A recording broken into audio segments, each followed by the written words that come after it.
The Life of Lori Grimes. Lori Grimes is the former tritagonist and a survivor of the outbreak in AMC's The Walking Dead. She is the late wife of Rick Grimes and mother of Carl and Judith Grimes. Believing Rick to be dead, she joined Shane Walsh in traveling to Atlanta and counted on him to keep her and Carl safe, during which she began a sexual relationship with him.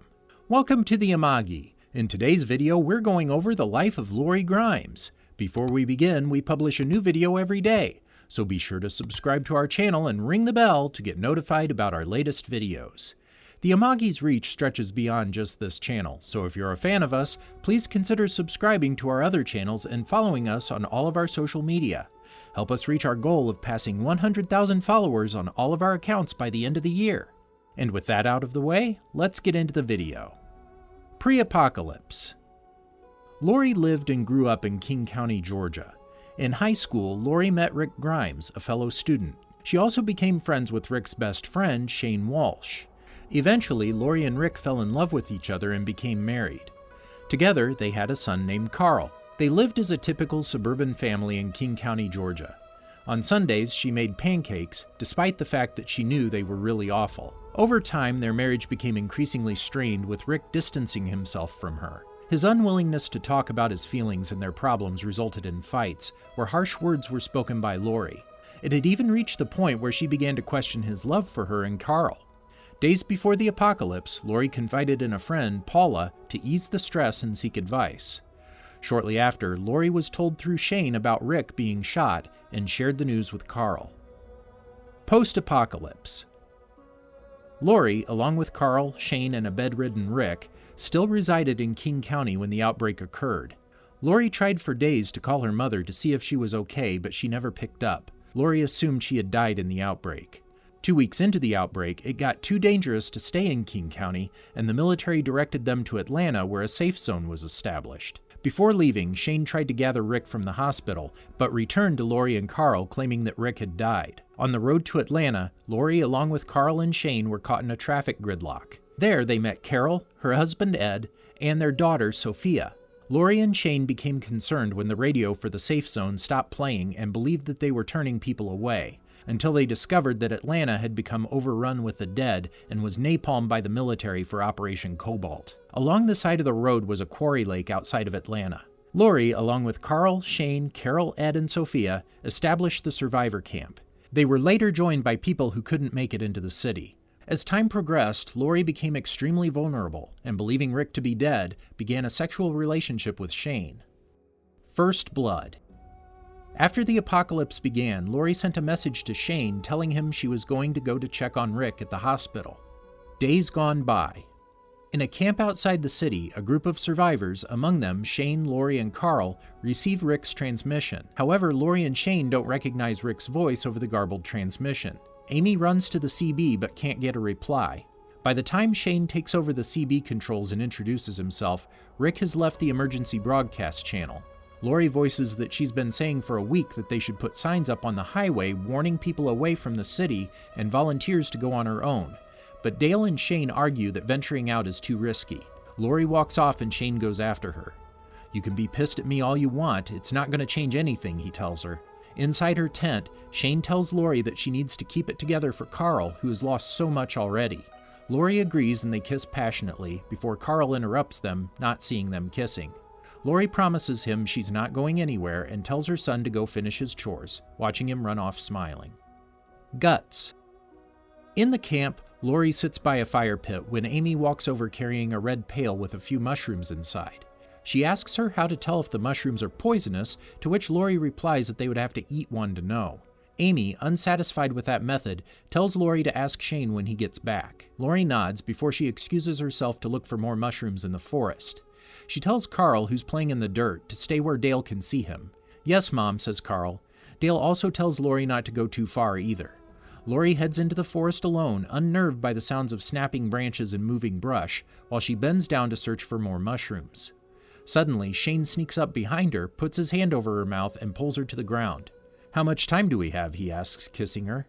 "Enough," Lori replies, and the two begin to undress.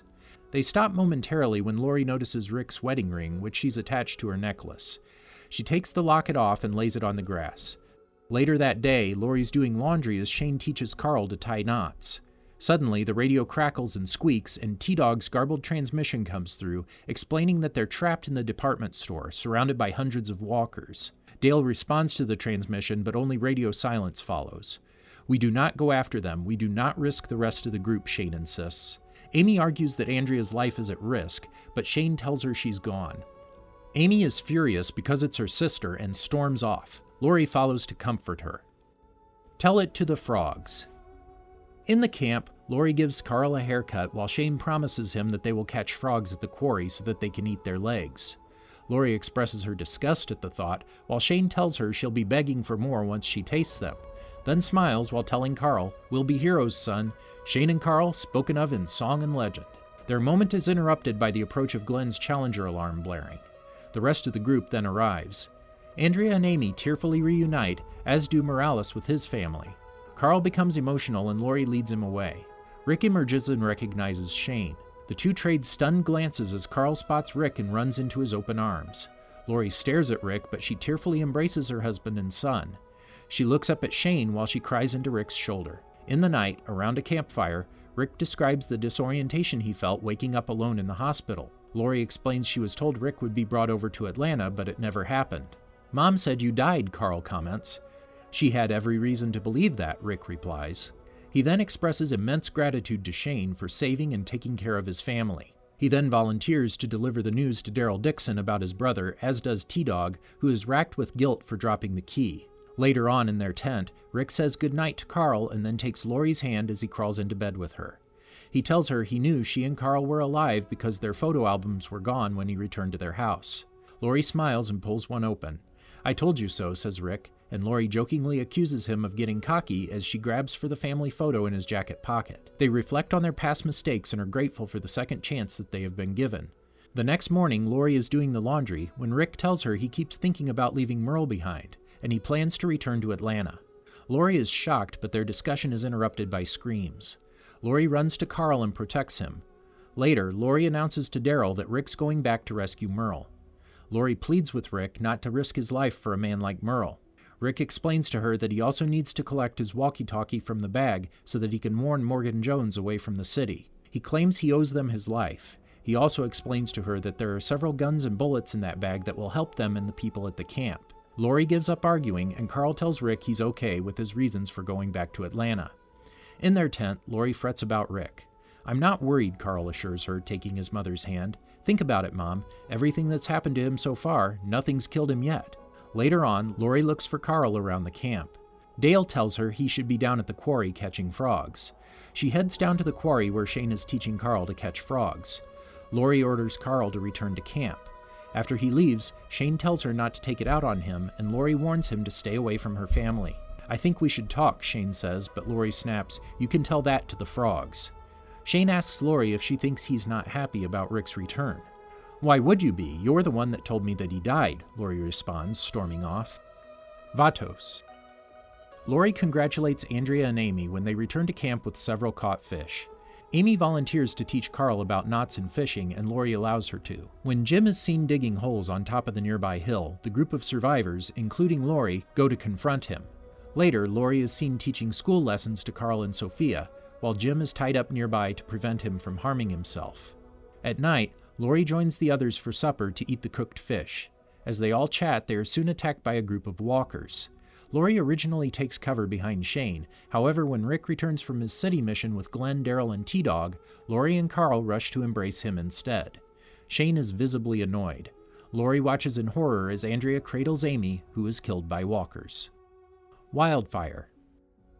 Distraught over the previous night's events, Lori is against Rick's idea of leaving the quarry to go to the CDC over Fort Benning, 100 miles in the other direction, to find a cure for the now bitten and infected Jim. Rick asks Lori if she blames him for not being there when the camp was attacked, and to support his decision to head for the CDC. She doesn't blame him, but she doesn't know if she can follow him to the CDC on blind faith. When she asks for any kind of certainty on Rick's part, he tells her, "I love you, that's all I got." Later, Lori is confronted by Shane about Rick's decision. He asks her to convince him that his idea is a bad one, and goes on to tell her that trying to repair her troubled marriage with Rick does not supersede the safety of the group. Lori, still angry with him for lying to her, replies that the group can make up their minds about where to go without bringing her marriage into the situation. Afterward, Lori agrees to follow Rick to the CDC, and the decision is made to depart in the morning. When the RV breaks down, Jim asks to be left to die, and Lori, along with Dale, agree that his request should be respected, despite Rick's belief that their friend is delirious. When the group arrives at the CDC, they find that the complex has been completely closed off by shutters. When they receive no answer to their calls, they all agree to leave the area before it gets too dark. Rick is insistent that someone is still alive in the complex after seeing the security camera move. Rick begins to yell at the security camera, demanding that whoever is inside let them in. Lori and the others become increasingly panicked as the walkers steadily approach. Frantically, Lori tries to get Rick to stop yelling and leave with them, but he ignores her and becomes hysterical. As Rick is finally pulled away screaming by Shane and Lori, the shutter doors open. TS-19. Lori and the other survivors enjoy a short reprieve from mortal danger after Dr. Edwin Jenner takes them inside the CDC under the condition that they all submit to blood tests. When Andrea shows signs of pain, Jenner finds out that none of them have eaten in days. The group then celebrates a hot meal and wine. Lori allows Carl to try wine for the first time. When questioned about the lack of other people, Dr. Jenner explains that he's the only person still alive in the complex, because most fled to be with their families and others committed suicide after a certain period of time. Lori later finds Carl in the recreational room with Carol and Sophia reading books. Carl leaves with Carol and Sophia to sleep while Lori browses the library. She is startled by a drunken Shane, who is watching her from his adjoining room. He slams a door to alert her before he insists that she listen to his side of the story regarding Rick still being alive. Angry, Lori attempts to leave the room but is cut off by Shane. He tries to plead his case to her, telling her he believed Rick was dead, that he didn't hear or feel a heartbeat, and that if he hadn't lied to her, she would have died trying to get to Rick. When Lori continues to refuse to listen to him, Shane becomes physically aggressive and attempts to rape her, shoving his hand down her shorts. Lori struggles and eventually scratches him across the neck. Bleeding, Shane flees the room, leaving a frightened Lori to herself. Later, an equally drunk Rick returns to their bedroom and assures the crying Lori that they have nothing to be afraid of anymore, not realizing what she is actually upset about. At breakfast, Lori avoids eye contact with Shane when Rick notices the scratch mark on his neck. Shane lies and says he did it in his sleep, and Rick says that's unusual behavior for Shane, but doesn't push the issue. Later, Jenner shows the group how the mysterious disease affects the human brain via TS-19, Test Subject 19, explaining that it only reactivated the brain's stem, not the parts that make a person human. He also admits that he doesn't know how to treat the disease and that he has lost contact with the other CDC facilities. When it is revealed that the CDC complex has been rigged to self-destruct, Lori implores Jenner to allow them to escape, telling him that they wish to survive for as long as they can. Jenner eventually allows them to leave while choosing to remain behind with Jackie. With the use of Rick's grenade that Carol had stashed in her backpack, the survivors manage to reach their vehicles just as the CDC building explodes. What lies ahead? Lori is driving up to a vehicle-jammed highway with Rick, Carl, and other group members. Finding the path blocked by abandoned cars, with Dale's RV broken down, they decide to look for supplies in the abandoned vehicles while Dale and Glenn make repairs. Lori is initially opposed to looting what she believes to be a graveyard, but relents when Carol explains how her abusive husband Ed used to control what clothes she was allowed to wear. She tells Carl to stay close by. Carl finds a supply of tools. When a herd of walkers catches up to them, Rick yells at Lori and the group to hide under the cars. Lori and Carol take shelter under a car opposite to where Carl and Sophia are hiding. The herd passes by, but one lagging behind spots Sophia when she attempts to move from her hiding spot. Sophia panics and bolts into the woods. Lori rushes after a hysterical Carol and covers her mouth to prevent any walkers from hearing her cries. As the group splits up to look for Sophia, Carl tells Lori about the tools he found. Lori tells him to put them down, but Carl doesn't listen and shows Shane instead. Shane yells at him to give them to Dale. Lori confronts Shane about speaking to Carl too harshly, but finds out that Shane plans to leave the group.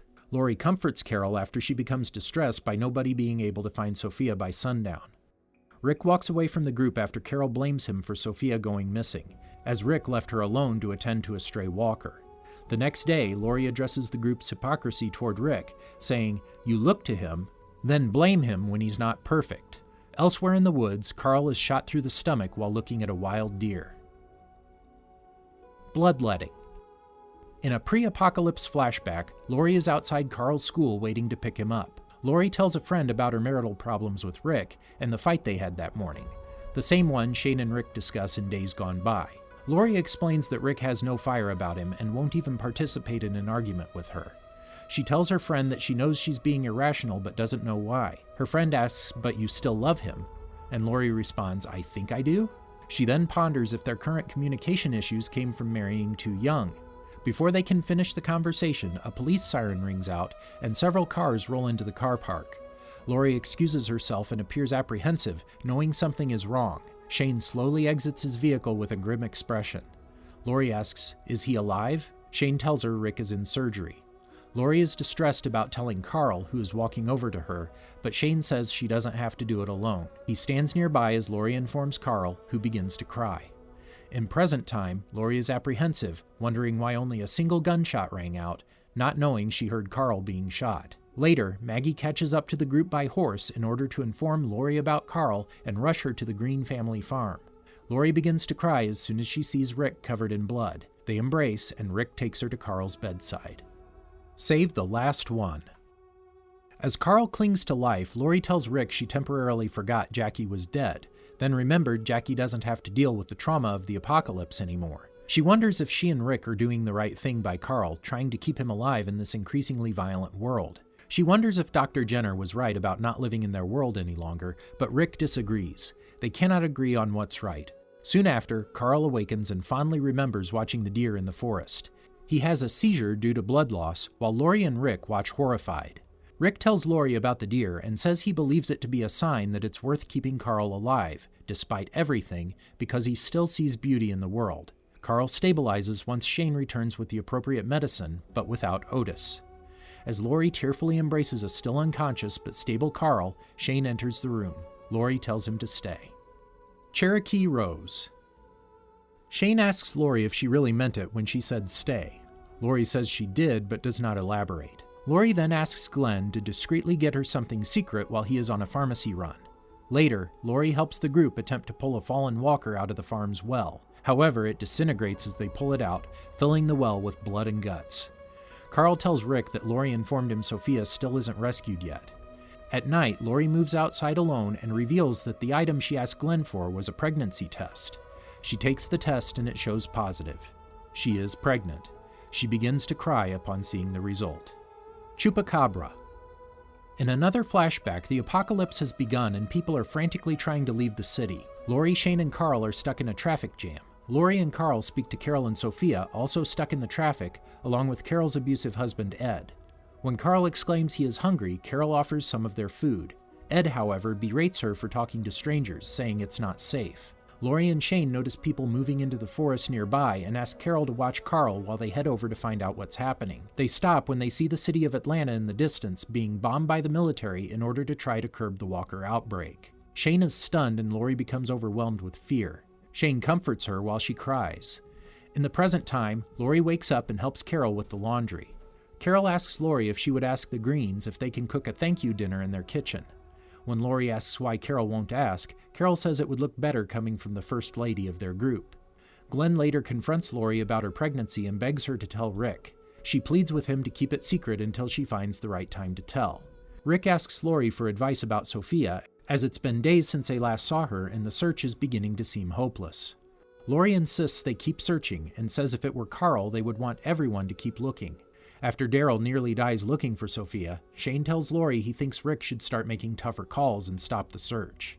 Lori disagrees with him and says she respects Rick for continuing to look. Shane says all he cares about now is her and Carl, but Lori says he needn't concern himself as she and her son are not his problem or his excuse anymore.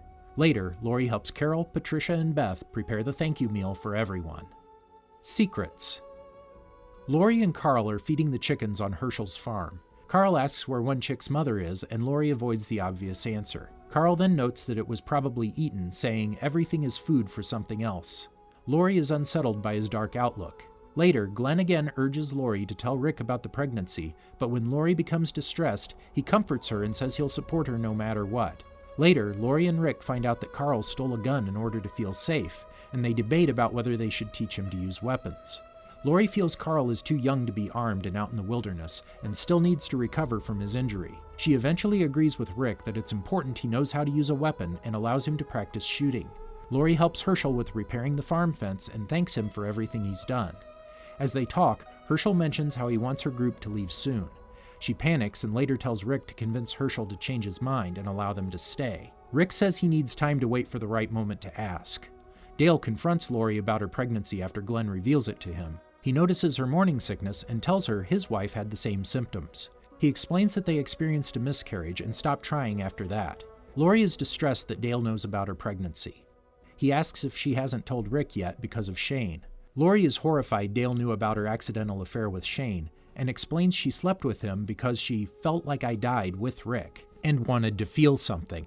Dale tries to reason that her baby is worth keeping because he still remembers Joy, but Lori doesn't think children will have enough good memories made in the apocalypse.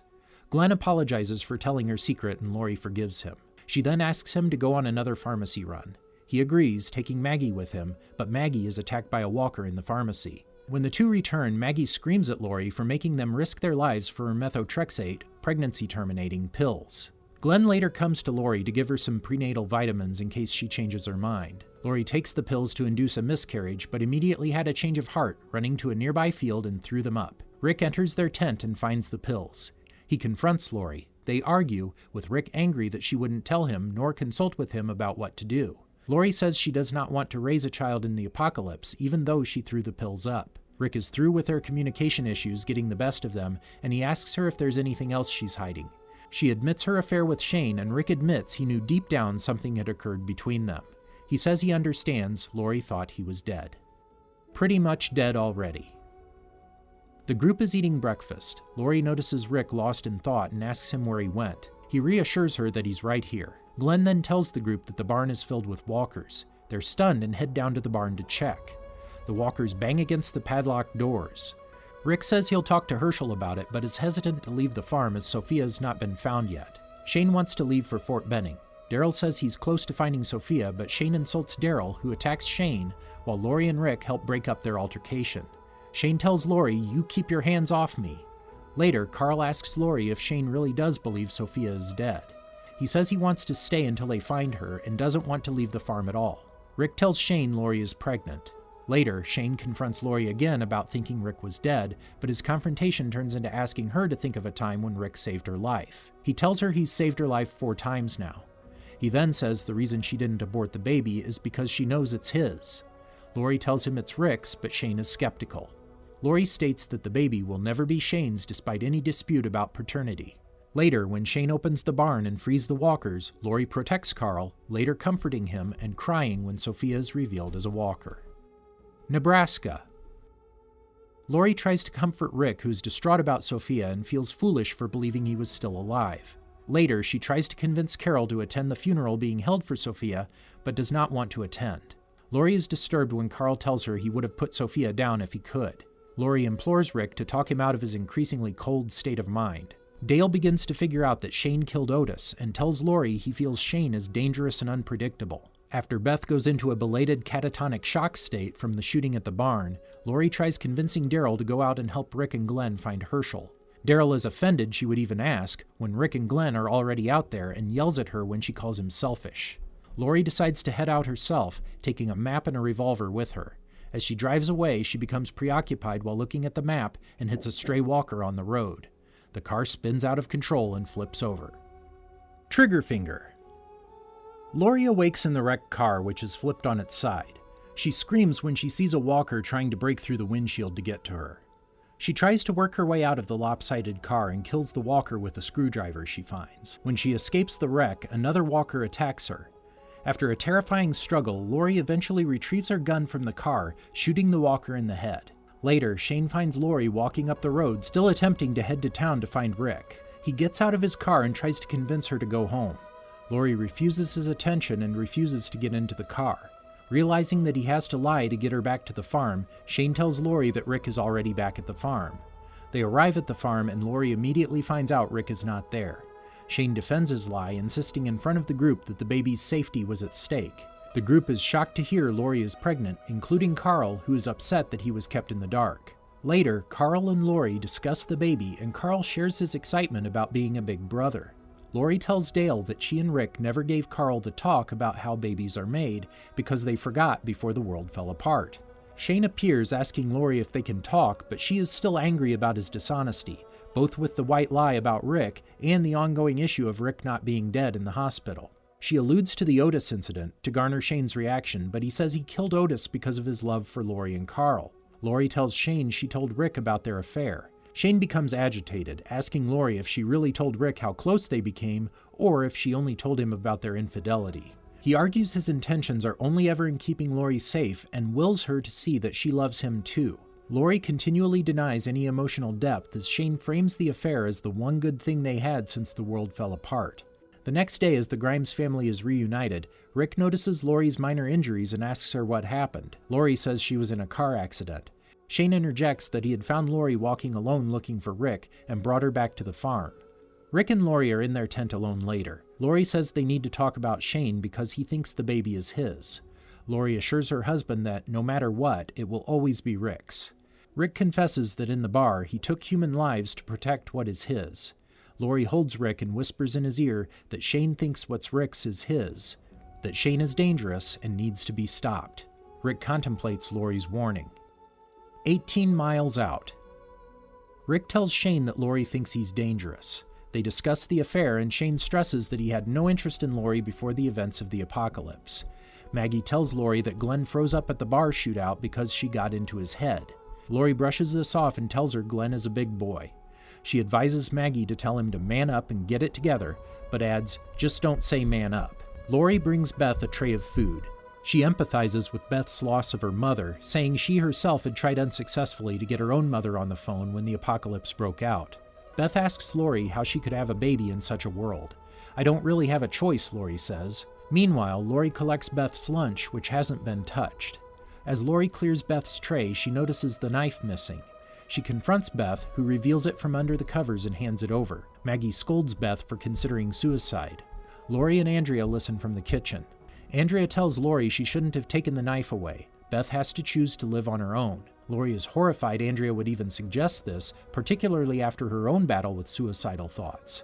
Andrea says she came through it, but Lori argues she has stopped helping the group since then. Andrea argues that she keeps guard, but Lori says the men already do that, and she could help the women around the house instead. Lori says the general house maintenance creates stability and a life worth living, but Andrea does not see this as important. When Andrea says that Lori takes her safety for granted, Lori explains her son was shot and her husband is out on a mission for the 100th time. Andrea tells her she's lucky to even have a husband and a son to worry about. She also mentions she knows about Lori's affair with Shane. Go in there and tell Beth everything's going to be okay, just like it is for you. She'll get a husband, son, baby, boyfriend. She just has to look on the bright side. Later, Andrea deliberately leaves Beth unattended to allow her to make her decision. Beth locks herself in the bathroom and smashes the mirror. Lori pries open the door, but not before Beth has cut her wrist. I'm sorry, Beth cries, having decided she does not want to die. Andrea asks what happened. Lori reports that Beth didn't cut herself too deeply. She wants to live, Andrea smiles. Maggie is furious, however, and tells Andrea she's forbidden to enter the Green family's home from now on. Judge, jury, executioner. Lori finds Rick tying a noose in the barn. He asks if she supports his decision about Randall. If you think it's best, she says, asking what happened on the road with Shane. He won't be a problem anymore, Rick answers. As the sun sets, Rick again asks Lori if she thinks he's doing the right thing. Lori nods. Carl yells at Carol when she tells him they'll see Sophia in heaven one day. Carol confronts Lori and Rick about it. Lori tells Carol to calm down, and Carol snaps back, I lost my daughter, I didn't lose my mind. Carl wanders the outskirts of the farm and accidentally antagonizes a walker who ends up following him back to camp. The group gathers in the house. Rick asks if anyone thinks Randall should be spared. Dale posits that the only people who think so are himself and Glenn, but Glenn too sides with Rick. He's not one of us, Glenn offers. Eventually, the decision is made to execute Randall. As Rick is about to shoot him, Carl appears and implores his dad to go through with it. Rick brings Carl back to camp and tells Lori what happened. He wanted to watch, Rick says. I couldn't. Dale walks through the fields, disgusted and angry at his group for the execution he believes has since taken place. He hears the moans of a dying cow and goes to investigate. The cow had been gutted. He turns and is attacked by the walker that Carl found in the creek bed. Daryl runs to the scene where the walker is on top of Dale, tearing into his stomach. Daryl stabs the walker in the head, then shouts for help. Dale's intestines are spilling out of his gut. He goes into shock. Rick tries to get Herschel to begin preparing for surgery, but Herschel shakes his head. There's no saving Dale. As Dale writhes on the ground, Carl recognizes the walker as the one he saw earlier. Horrified, he buries his head in Lori's lap and cries. Daryl ultimately puts Dale down. Better Angels. Lori and others help pack their belongings into the back of the truck in order to move everyone into the house, while Rick delegates roles and instructions. Lori witnesses Shane's unhappiness with Rick about his decision to release Randall.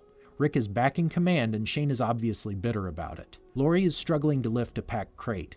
T-Dog insists that she shouldn't be lifting anything heavy in her condition and then offers to assist, and Lori is grateful. She tells Herschel that she, Rick, and Carl will sleep in the living room, but Herschel refuses it, generously offering up his bedroom instead. Later, Lori approaches Shane, who is fixing the electrical tower. Lori asks Shane to come down from the tower.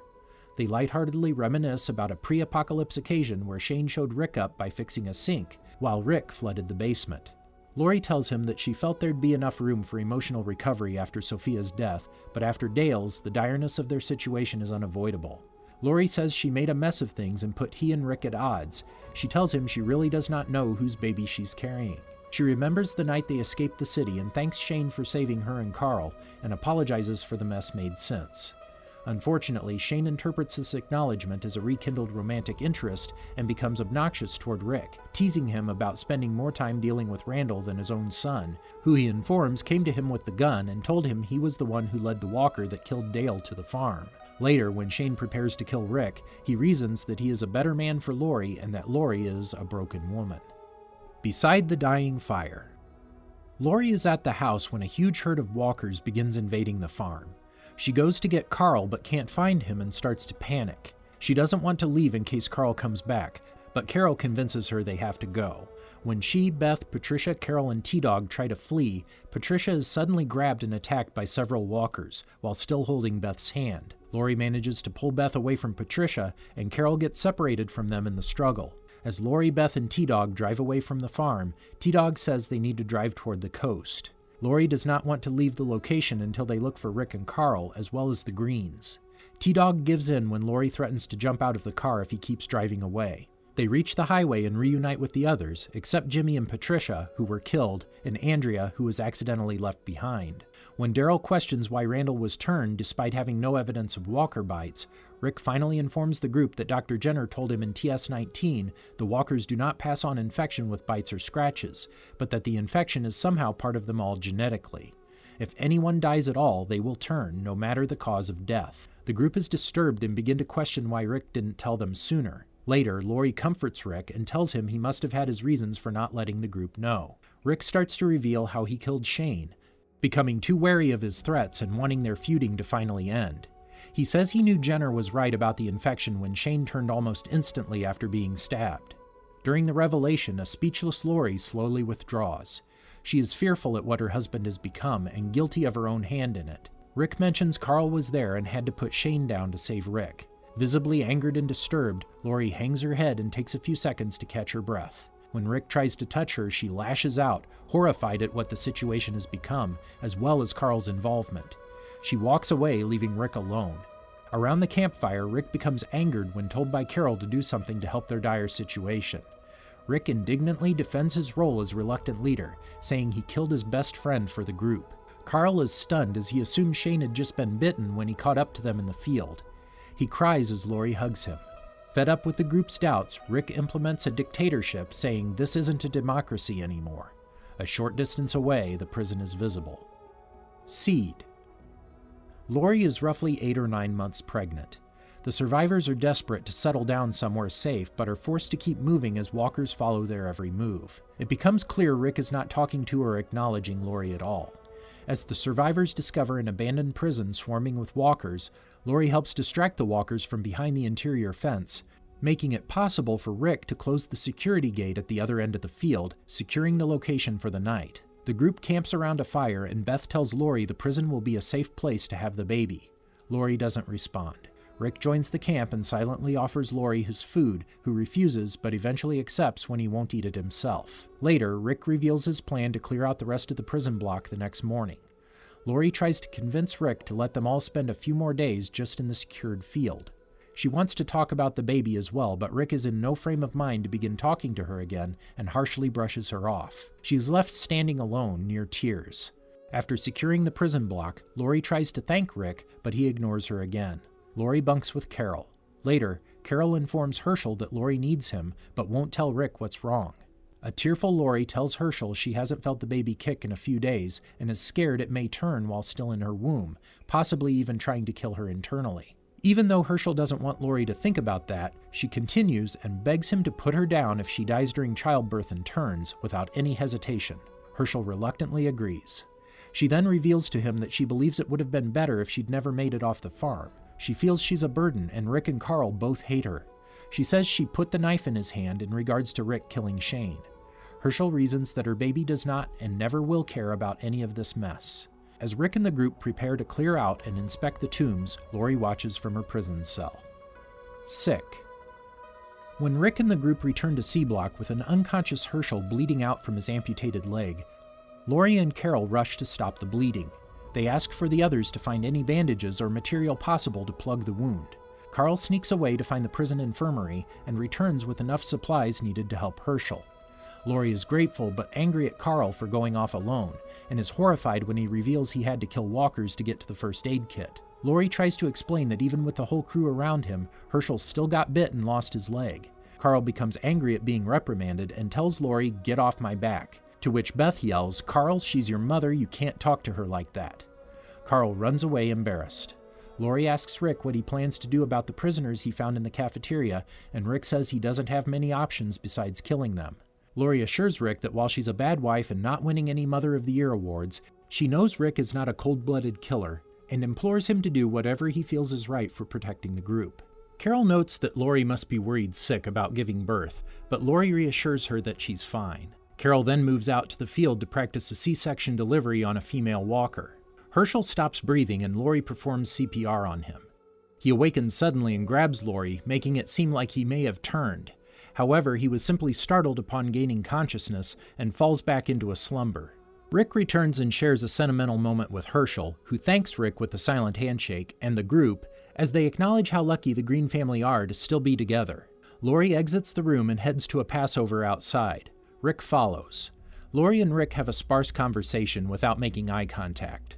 Rick says he doesn't think Lori is a bad mother, but doesn't correct her when she replies, "But wife is a different story." They both acknowledge ironically that, for better or for worse, this was it.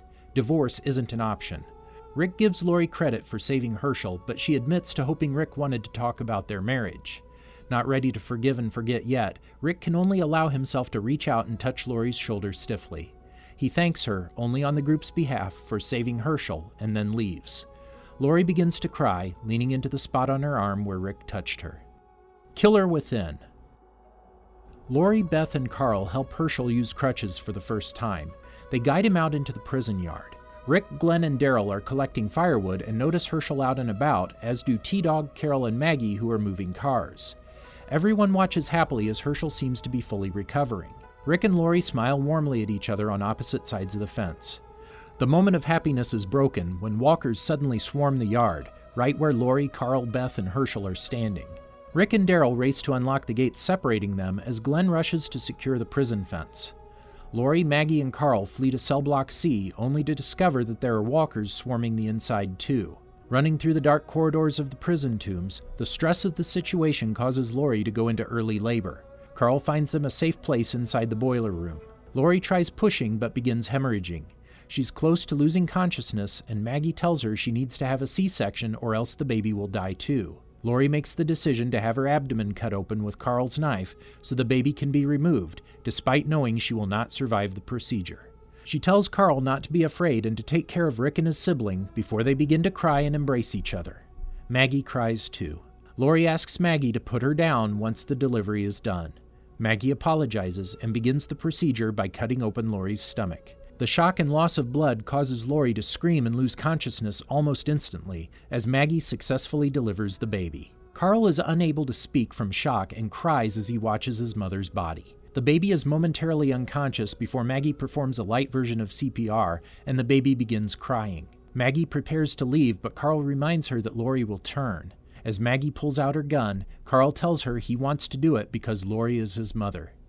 Maggie heads to the door to check if the swarm of walkers is left. Carl faces his mother one final time and remembers what Rick told him in Better Angels about being prepared for everyone he loves to die eventually. Carl kisses his mother goodbye. Maggie sees the walker herd leaving and heads back to where Carl is, just as a gunshot rings out. Carl silently walks past her to the door as she stands there, speechless. Back in the prison yard, Rick is consulting with Herschel and Beth about the whereabouts of everyone missing. He is midway through arranging for Daryl, Glenn, Oscar, Axel, and himself to go back through the prison when he hears the cries of the newborn baby. Rick turns around to see Carl and Maggie emerging from C Block. Rick asks where Lori is, but when Carl and Maggie cannot form words, Rick realizes Lori has died and he breaks down in tears. Say the word. In Rick's grief, he heads into the prison tombs to retrace Lori's final journey. He eventually reaches the boiler room and finds her shoes and jeans. He also finds a walker which has devoured her body, and a piece of her hair lingers on its mouth. He takes the hair and stabs the walker several times in the gut. Hounded. Rick begins to hallucinate the voices of Amy, Jim, and Jackie through a nearby defunct telephone. He is unable to tell who they are at first and believes he has found help. They ask him several questions. How many walkers have you killed? How many people have you killed? Why? They hang up on him when he won't reveal why he killed people. They call back eventually and he reveals his reasons. Rick temporarily cleans up and checks on the group but will not acknowledge the baby. Rick then tells Herschel about the phone, and Herschel, after testing the phone, realizes Rick needs to go through this, leaving him to it.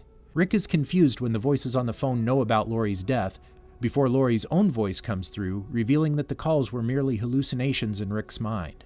Rick breaks down upon realizing he's talking to her and begins to explain why he acted so distant from her.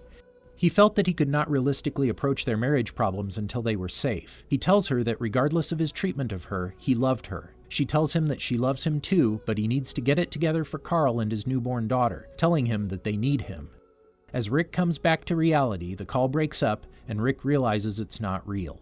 He hangs up the phone and goes to meet his daughter for the first time. The Suicide King. Rick has a frightening vision of Lori just as he is deciding the fate for Tyrese's group. She appears above the group on an elevated balcony, darkened by shadow and wearing her wedding dress. Her face appears to be rotten. She does not speak. Rick becomes distressed, saying, "I can't help you. Why are you here? Get out." Tyrese's group believes Rick is talking to them. Maggie tries comforting Rick, but he lashes out at her and she grabs Carl away from him in fear. Rick continues yelling at the ghost and the others urge Tyrese's group to just leave before the situation worsens. Home.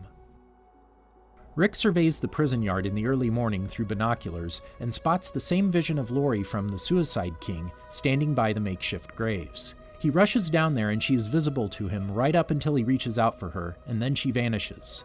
He becomes confused and searches for her before spotting the vision outside the prison gates, moving toward the lake. Rick rushes to unlock the gates, startling Michonne, who is camping in the prison bus. Michonne watches as Rick moves outside the gates, and he catches up to the vision of Lori. She turns to face him and touches her hand to his face. They embrace while Michonne looks on at Rick standing alone. Later, Herschel comes to console Rick, who has been outside the gates all day. He asks Rick to come back inside as Glenn is on a warpath against the governor and the group needs direction. Rick explains that he saw Lori and Shane in Woodbury and feels it's all happening for a reason. Herschel asks if he was speaking to Lori on the phone previously, and he says yes. Herschel pleads with Rick to get some rest, but he continues looking for Lori. Clear. Lori is seen in a family photo that is scavenged for by Carl and Michonne, so Judith would know what her mother looked like. This Sorrowful Life.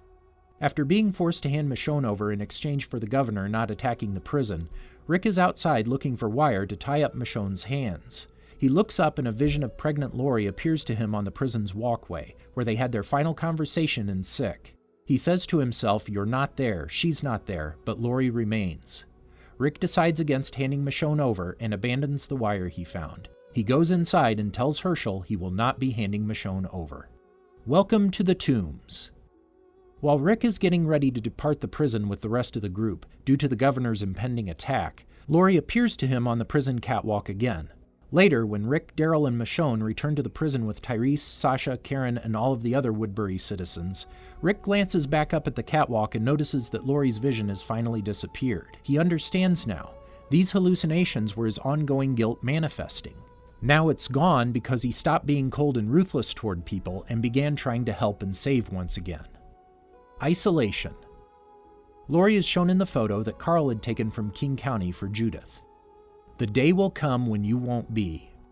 Lori appears briefly in a flashback when Rick reflects on memories with all of his friends while panicking over the possibility that his other friends could be killed by the Saviors.